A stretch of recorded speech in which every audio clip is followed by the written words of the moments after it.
Assalamualaikum warahmatullahi wabarakatuh. Izin memperkenalkan diri, nama saya Absar Solih. Nama saya Fadila Ilarsari. Nama saya Diana Nadikor. Nama saya Bulan Daulina. Nama saya Rama Hidayat. Di sini kami berlima ingin mempresentasikan hasil presentasi kami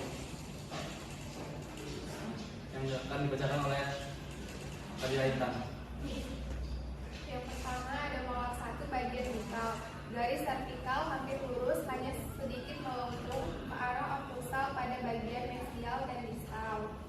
Yang kedua, garis mesial dari mahkota sedikit cekung di atas titik kontak. Titik kontak relatif lebar pada sepertiga occlusal dan tengah, kemudian menuju ujung kaks mesiobukal dengan garis cembung. Yang ketiga, garis luar distal mahkota adalah cembung seluruhnya. Daerah kontak terletak lebih dekat pada pusat dari sepertiga tengah. Yang keempat, garis occlusal merupakan dua garis pendek, lurus atau sedikit cekung dan bertemu pada groove bukal pada pusat mahkota mesial distal. Panjang kaks pada groove seperlima panjang mahkota.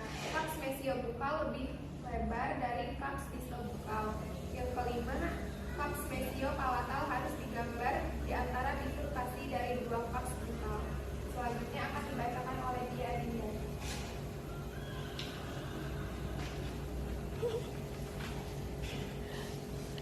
Di sini ada palatal. Yang pertama ada garis vertikal hampir lurus membengkok sedikit ke occlusal dan berakhir dengan suatu lekukan mesial dan distal. Kedua ada kars disto-palatal hampir bulat dari daerah kontak sampai groove palatal yang terletak di pusat mahkota lebih pendek dan sempit dari kaks mesiopalatal. Terus sulcus antara dua kaks tersebut terletak distal dari pusat mahkota. Ketiga ada garis seperti kurva digambar di atas ujung kaks mesiopalatal kira-kira 1,5 mm yang menunjukkan posisi kaks kelima. Lalu ada keempat, akar palatal terlihat semua dan menutupi sebagian garis luar akar bukal akar palatal. Selanjutnya akan dibacakan oleh Bulan Daulina. Mesial, garis vertikal membengkok ke occlusal.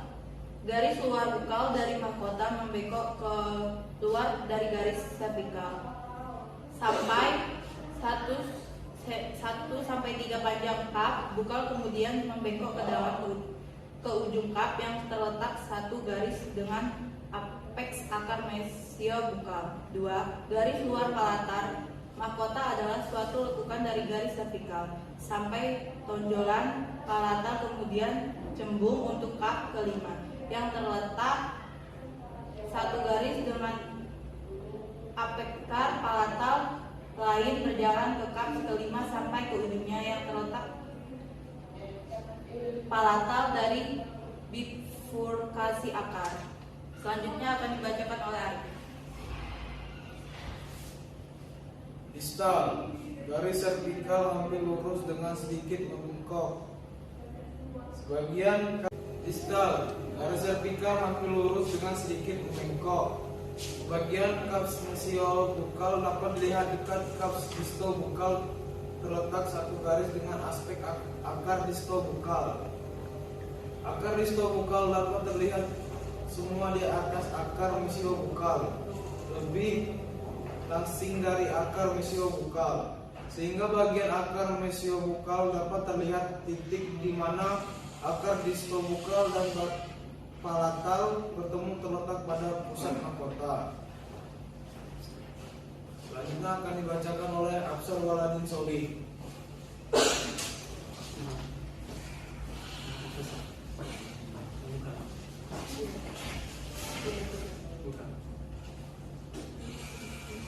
Bukal, mahkotanya lebih baik, lebih pendek, cervico occlusal dan lebih sempit mesiobukal. Kap distobukal lebih kecil sehingga ridge marginal distal dan sebagian kaks disto palatal terlihat. Akar kelihatan lebih panjang karena hakikatnya lebih pendek dan terletak lebih rapat. Akhirnya membengkok ke distal hingga tonjolan dari akar distobukal terletak distal dari mahkota. Apex akar mesiobukal terletak garis dengan groove bukal dari mahkota.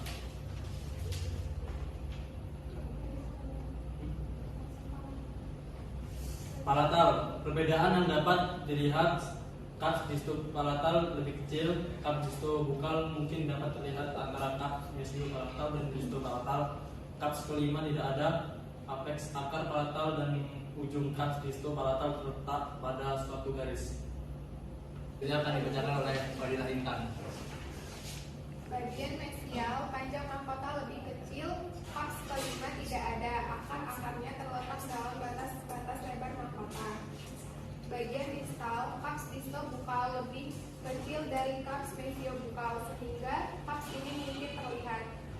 Cups mesio palatal tidak terlihat. Apex akar palatal terletak pada garis yang membagi cups disto palatal. Selanjutnya akan dibacakan oleh Dinda.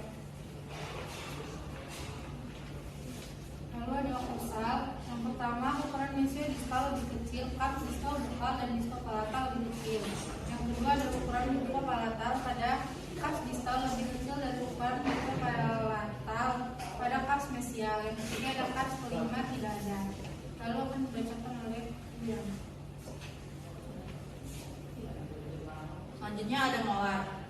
1. Mahkotanya lebih pendek cervical occlusal dan lebih sempit mesia distal. Akarnya menjadi satu dan berfungsi. Bukal. Sebagai satu akar besar, akar ini lebih pendek. Cervico-apical, ujung akar membentuk angka Y menjadi satu. Beruncing pada aspeknya. 2. Garis luar mesial. Dari akar membengkok ke distal sehingga apeks yang terletak distal dari pusat mahkota. Selanjutnya ada palatal. Hingga terdapat satu cup palatal sehingga tidak ada grup palatal. Selanjutnya ada mesial. Perbedaan yang jelas adalah 1. Akarnya menjadi satu dan runcing. 2. Bifurkasi akar terletak pada 1/3 bagian apikal dari akar. Selanjutnya akan dibacakan oleh Arif. Distal, sebagian permukaan bukal terlihat. Sebagian permukaan oklusal mungkin terlihat. Bagian oklusal, permukaan ini menunjukkan garis luar yang terbentuk jantung. Cups palatal besar dan bertumbuh baik. Garis luar daerah menentang ke lain daerah hampir bundar. Hanya terdapat 3 cups.